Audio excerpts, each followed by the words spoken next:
Scotty McKnight made history this weekend at the CU-CSU game. And the CU women's volleyball team looks to spike their way to another victory. We have special ski team member tribute. And the CU women's soccer team looks for win number 2. All up on Sports Mag now.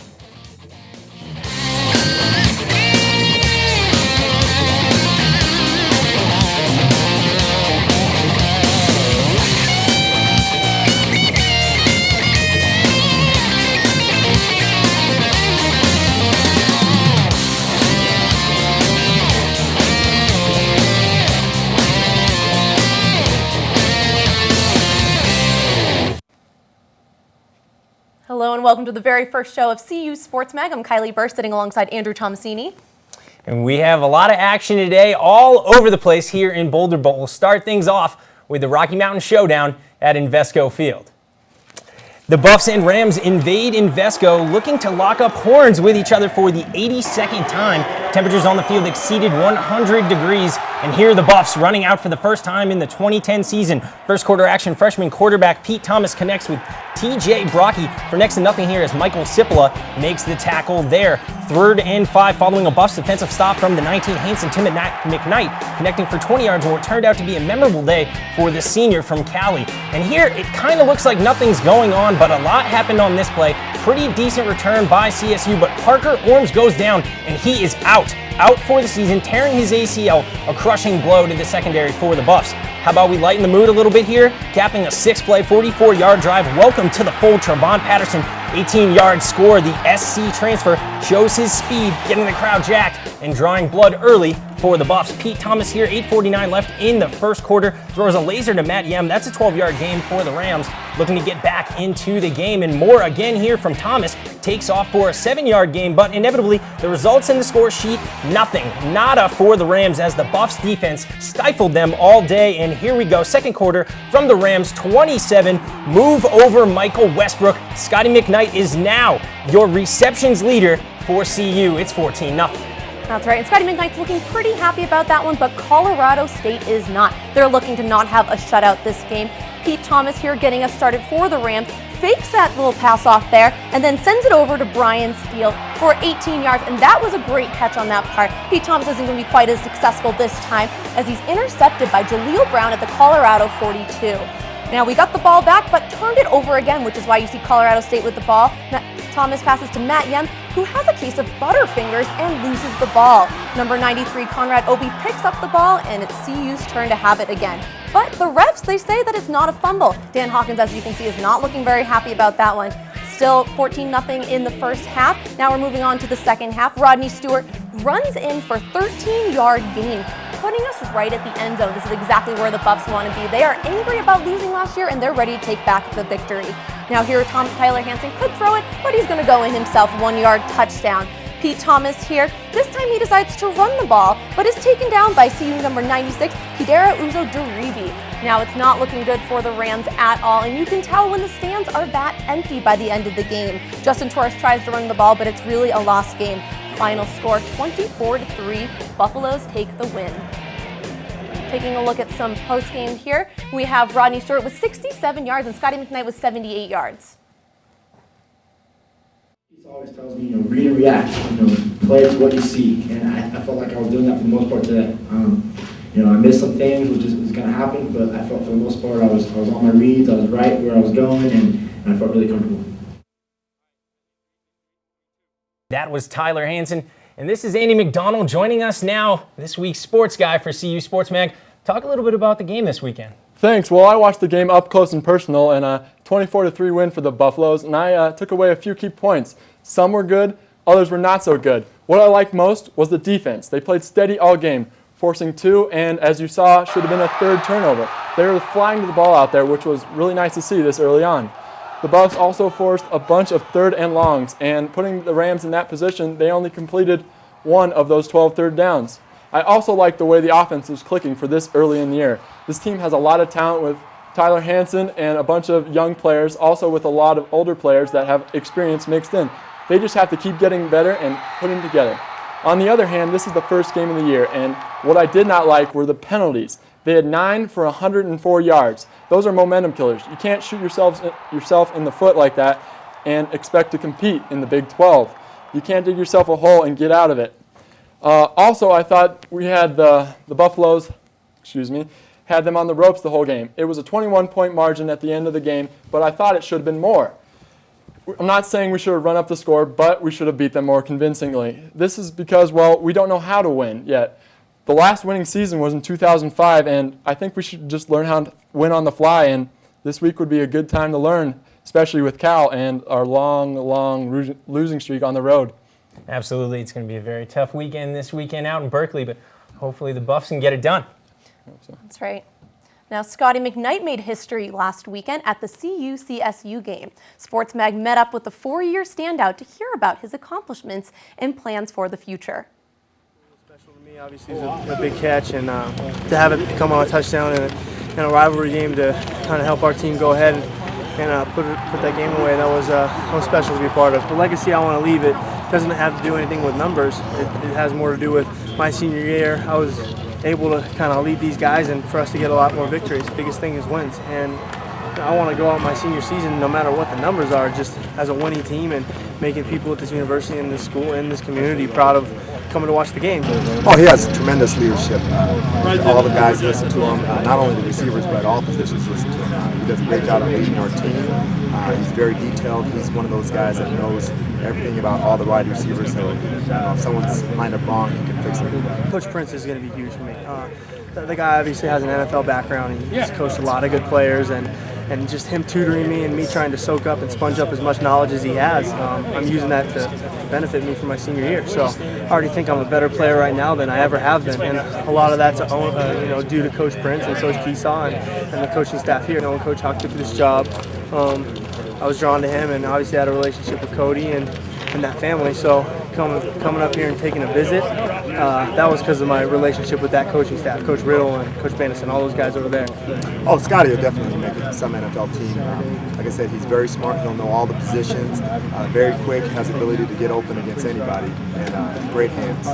That's been my dream since I was a little kid. And obviously, I put myself in a position where there's interest there, and I want to pursue that as much as possible. I feel like if I sold myself short on my dreams, that wouldn't make any sense.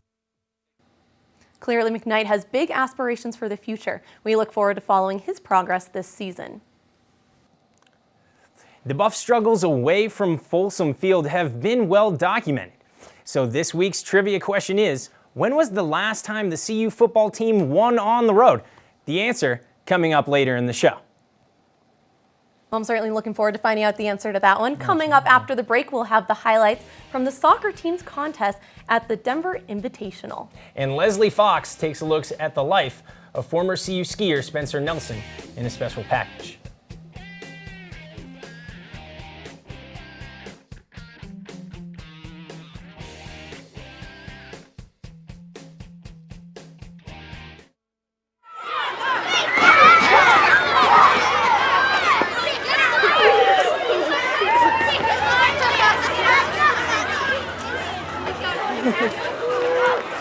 Let's sit down for a second, okay, sweetie?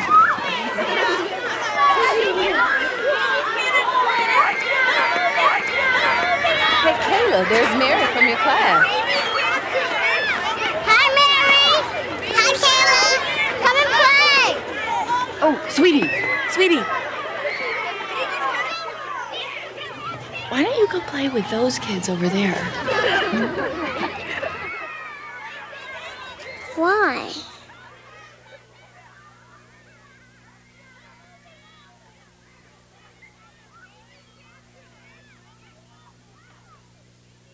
Imagine the power of one voice.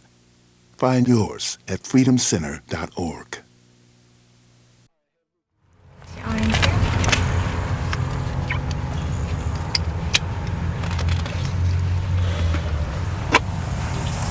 The odds of a child being in a fatal automobile accident are 1 in 23,000. The odds of a child being diagnosed with autism? 1 in 166. The odds say it's time to listen. To learn the signs of autism, visit autismspeaks.org. The competition tackled the girls' soccer team Saturday at the DU Invitational. The Buffs started this tournament playing against in-state opponent, the Denver Pioneers. DU got on board early with a goal in the 6th minute of the match. The Buffs managed to counter when Haley Hughes scored her first goal of the season in the 38th minute.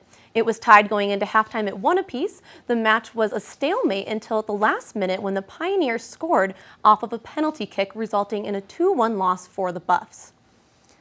Women's soccer continued the tournament, taking on UNLV on Monday. The Buffs got off to a great start, making the first goal in the 6th minute, but the Rebels fought back quickly, making it a 2-1 shortly before the half and taking the lead.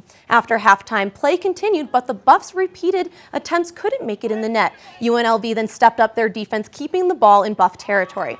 As competition heated up, penalties drove the game with 4 yellow cards, ultimately giving the Buffs a penalty kick. But yet again, Simon says, and the Rebels follow suit with their own penalty kick. Final score, UNLV 4, CU 2, bringing the Buffs to 2-2 for the season. And joining us now is Sports Mag's own Leslie Fox to talk about a true tragedy about a CU athlete. That's right. This August, when most students were, getting ready for the excitement of school to start, that wasn't exactly the case for a lot of student athletes, as the University of Colorado ski team is continuing to mourn the loss of one of their own. Teammate Spencer Nelson died tragically after a fall hiking the Maroon Bells just a little over a month ago, and he summited the 14,000-foot trails in Aspen. And CU ski teamers Katie Hardman and Armand Sarabrakian reflect on the loss of their teammate. On August 14th, we're climbing Maroon. We're just about to reach the ridge line, and it's gorgeous. Check out all the peaks. We got Pyramid right here with the sun coming straight up. Gorgeous view. I don't know, living life, loving it. Spencer was a huge part of this team, and he, every day he was so vibrant in there that not having him has been kind of weird. He left his mark, with us. Perfect. And in the ski building and everything. This bond that we've created through losing him has been huge. Everyone on the team is becoming more motivated and is willing to push themselves a little bit harder than maybe they would have before. We begin our celebration and honor of the life of Spencer Nelson.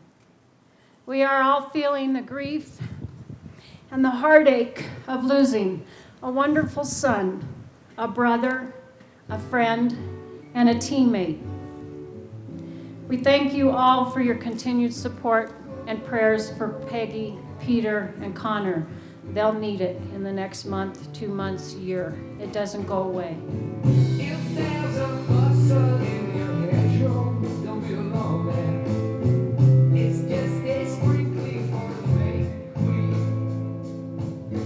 He committed 120 million %, and I think that will definitely carry on, and I think the teammates have also taken grasp of that, and we've all have become better and have committed ourselves to this season and making sure that everything, is what Spencer would have done.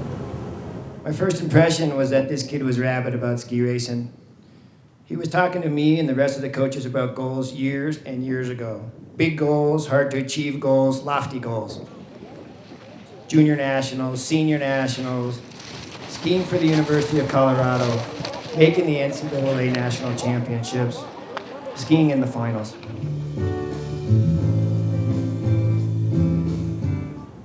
Happy, passionate, committed. Full of life. He literally was. He was that kid that even on his crummy day, he would still show up and give you a huge smile and give you a hug.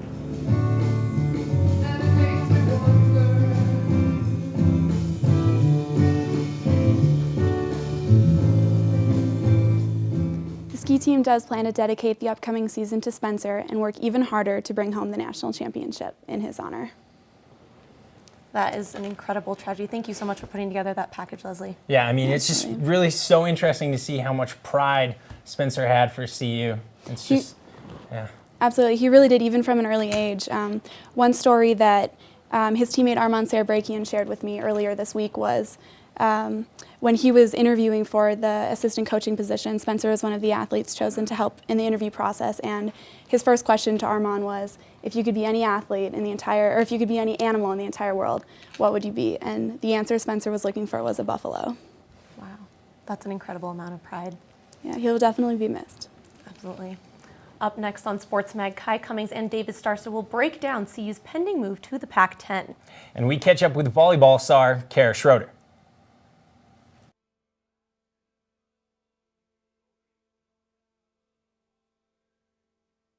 Do you think being strong is cool? Because it is. Do you think taking steroids is cool? It's not. Steroids may make you big and strong now, but actually will hurt you in the long run. Are these your goals? Liver tumors, shrinking of testicles, infertility, baldness, development of breasts, paranoid jealousy, and jail. Unless you want those side effects, don't do steroids. Steroids, unnecessary. In the event of a big emergency and I'm at work, my daughter's school is 2 blocks away. That would be a very convenient meeting place for all of us. We'd meet up at his parents' house. A meeting place? Not really. My husband would definitely pick up the girls from school. I would want to make sure that she has the girls or is on her way to get the girls. I know that there's a plan, but I don't know what the plan is.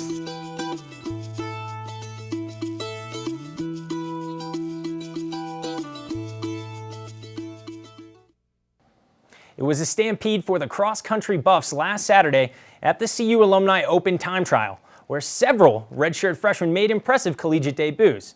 On the women's 5.8-kilometer course, Shayla Kipp placed second in her first race for the Buffs with a time of 22 minutes and 11 seconds, and 4 other redshirt freshmen finished in the top 10. The combined time for the women's team was about 30 seconds faster than last year. In the men's 8K, redshirt freshman Brennan Lynch was the first runner in a CU uniform with a time of 26 minutes and 31 seconds. Coming in second overall was Dylan Seegee, who was the runner unattached in the time trial, but who will represent CU well in the upcoming races. The women's volleyball team has returned home from Crown Plaza Fullerton on the Titan Classic.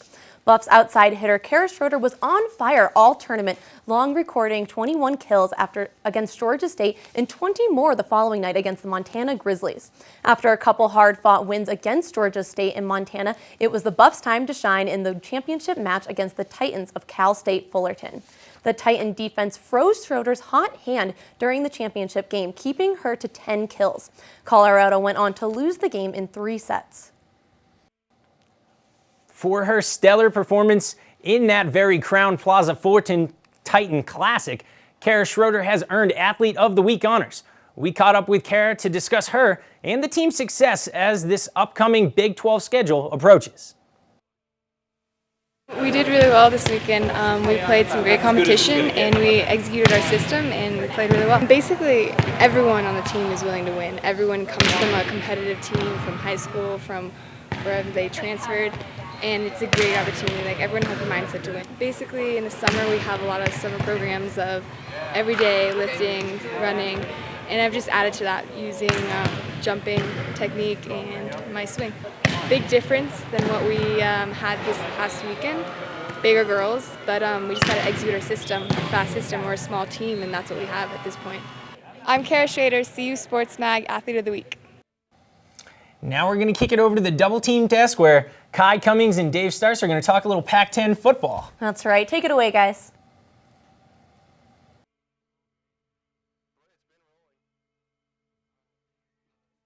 And welcome to Double Team for the first time here at CU Sports Mag. I'm David Starster, sitting alongside Kai Cummings. Kai, we're going to talk about CU's move to the Pac-10 this summer. That was the big news in Boulder this year. A lot of rumors going around about some big-name programs like Oklahoma and Texas moving conferences, but in the end, it was CU who still got things going by moving to the Pac-10. After that, Nebraska went to the Big Ten, and it was kind of chaos after that. Absolutely. It was a bunch of chaos, a blunder, if you may. But it all ended June 22nd when Utah all of a sudden stepped up and said, hey, we want to go to the Pac-10 as well. And so now we see CU and Utah both moving over to that Pac-10 conference. Yeah, there obviously are some negatives to the move. Of course, the big one is the financial repercussions CU's going to have to do. The Big 12 is asking for 2 years' worth of revenue from them, about 80% of what they're getting from the media outlets, and that's going to come to about $16 million, which is a large chunk of change for a program that's kind of hurting financially. Absolutely. Larry Scott, Dan Beebe, and Mike Bond are all kind of seeing eye to eye on this whole thing. They really want to push this to the 2011 season, maybe in October. Right. But really, you talk about the positives of moving CU from the Pac-10, to the Pac-10. Mm-hmm. You got 35,000 alums out there in California, Washington, Oregon, all those Pac-10 states. Mm-hmm. Unlike 10,000 in all the Big 12 states. So it's really interesting. It turns out it's actually a better fit for CU geographically if you break it down that way. Obviously, also California, the whole west coast of the country, it's a big recruiting backyard for CU. A lot of good athletes out there, not just in football, but in other sports as well. Absolutely. The high school players are going to be turning their heads from California and looking towards Colorado because, hey, there are scholarships out there, unlike a lot of big programs like Cal, like Stanford in the Pac-10. And really, CU has a lot to benefit for this move. Also, it doesn't hurt when you're traveling to states like California, like Arizona, nice states to go to instead of Nebraska, Absolutely. Iowa, Kansas, in the middle of winter, you know what I mean? So that's going to be a plus for all you Buff fans out there. Obviously, CU fans would like to see this move happen sooner rather than later. People pushing for it to happen in 2011 as opposed to 2012. Looks like we may have to wait another year and watch the Buffs play in the Big 12, though, in 2011. Exactly. Like I said, Dan Beebe, the Big 12 commissioner, along with Larry Scott, the Pac-10 commissioner, both want to see this move happen as soon as possible. But those media repercussions, there's just so much money that goes into this thing. $16 million, like you just said. They want to bump that down to maybe around the $8-9 million mark. And until that happens, we won't see the season progress to 2012. Well, looking ahead to a more short-term thing here, CU's taking on Cal in Berkeley this weekend. Looking forward to a possible Pac-10 matchup there. The big thing you got to watch out for is, of course, Cal's passing attack. Kevin Riley, he's a 3-year starter at quarterback, had a good first game against UC Davis, and they got a good stable of wideouts there. Keenan Allen, their freshman stud, had over 100 yards. So they're obviously going to pose a little bit of a challenge from a CU secondary that had 3 interceptions against CSU. Absolutely. A very high-powered offense, you might say. They beat UC Davis 52-3, and Kevin Riley went off that game, 14 out of 20 passing for 258 yards, 3 touchdowns, a very good day. But, I'm very, very more excited about the line play in this upcoming game because last year in 2009, Cal led up 30 sacks, and that's a lot. That's a very astonishing number, especially with such a mature line that they had. And so, really going into this upcoming game that we're about to play, that's more or less what I'm going to be looking at. Also for CU, Eric Keese, our offensive coordinator, he actually spent 3-4 years from 02 to 05 under Jeff Tedford at Cal, so he might have a little bit of a knowledge on the schemes they're going to be running there. Hopefully about the CU defense, and of course they're going to be without Javid Best to bounce to the NFL. Exactly. You talk about Javid Best, and that was a very, very major loss for the Cal program. But Shane Vereen is also a very good upcoming football player. This isn't a guy that's coming in here raw after a preseason and that's it. This guy had multiple touches last season in 2009, was a very, very exciting player to watch, and it should bid well for the CU Buffaloes defense. Also, one thing to keep in mind here for CU fans going into Cal hasn't lost at home to somebody besides USC or Oregon State since 2003, so hopefully the CU can get out of that road losing streak and get a win in California this weekend. It'll be really nice, David. For David Starcer, I'm Kai Cummings. Let's send it back to the desk. Thanks, guys. Stick around, and after the break, we'll have the answer to that trivia question. And we'll also have Rose Heafy giving us the scoop on the 4 Mile Canyon fire on the weather set, along with Andy McDonnell talking about some CU football on Man on the Street.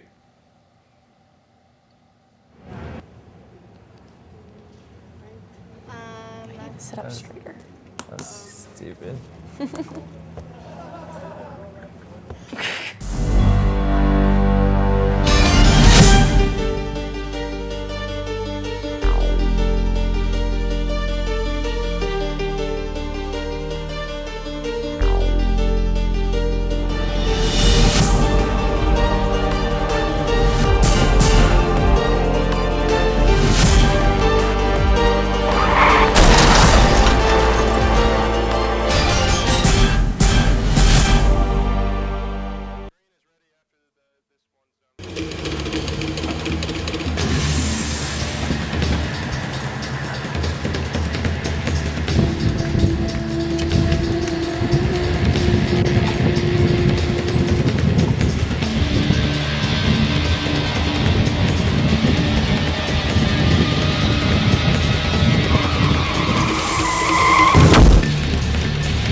is, We I'm don't a, I'm want a to good be. student. We why don't want why to are be you at guys your party busting any me? more than you want us here. What could we have done to avoid this? Keep the noise down so no one complains. Hey, guys, keep it down. The neighbors are complaining. Make sure anyone drinking alcohol is at least 21. You sure you're old enough? And finally, make sure that you don't have too many people. Man, that would have been easy. I wish I had known the rules. Now you know. Avoid trouble. Know the rules.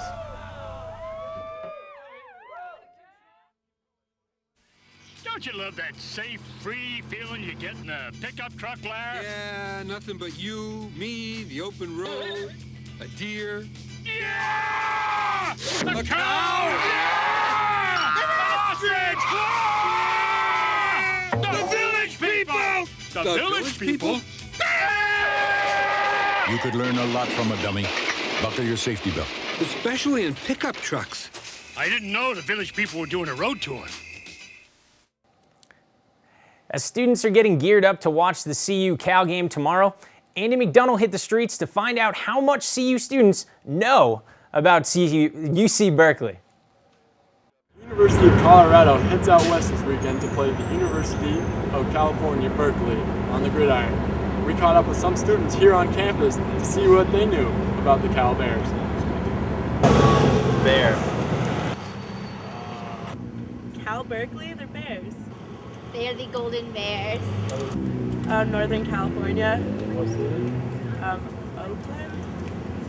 Berkeley. Berkeley, You just said obviously. it. I'm terrible. Why are you going to get to California? Obviously. Berkeley. Actually, hold on to this. I know this. UC. Berkeley. I was going to say that, but I was Berkeley. going to say Berkeley.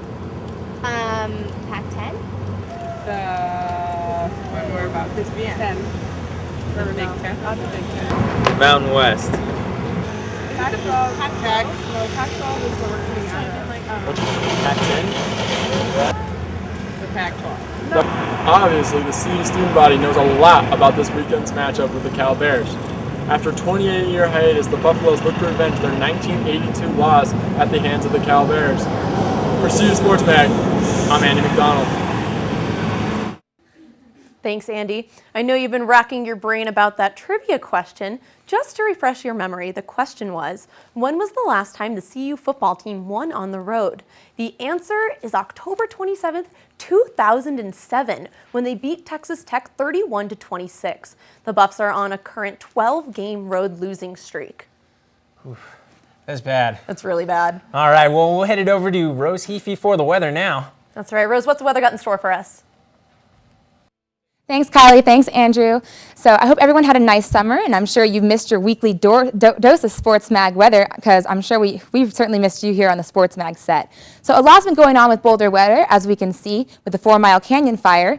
The perimeter of the fire is outlined here in orange, and right now it is 30% contained. However, officials are saying that this has been the most destructive wildfire in Colorado history. People are being allowed to go back into their homes. However, officials are warning them that they may have to be re-evacuated later tonight if winds do persist. As for the rest of the weekend, things are looking nice and sunny for Boulder. Friday, Saturday, Sunday, it's going to be the mid-70s to the low 80s, so definitely nice and sunny. You can go around town, go shopping at 29th Street Mall, or maybe a little hike. Definitely in town, probably stay away from the fire is the best bet. And at night, you might just need a little light jacket. Definitely nice weather, though, for certain. On the road, we have Cal going against Cal Berkeley. The Buffs are heading over to California. It's going to be nice, sunny at 73 degrees. Kickoff is going to be at 1:30 Mountain Time, so something you're definitely going to want to tune in for to see if we can take on our future Pac-10 rival, perhaps. Also, we have Coors Field, and tonight at 7:10 p.m. It's going to be nice and clear at 50 degrees, so also maybe just a light jacket, but hopefully we can improve a winning streak and make that final push into the playoffs, as we definitely want to make it there this year and not have to get out there this year.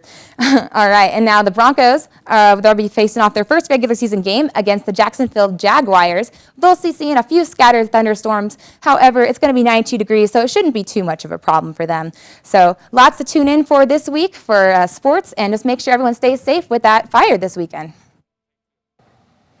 So it's going to be pretty good weather in California, so hopefully the Buffs can get a good win out. Well, that's good. They're going to have to contain Keenan Allen and Kevin Riley, and I know you're going to the game, so you'll be there live. That's right. I am going to the game. I'm really excited. Hopefully going to get down on the field for a little bit.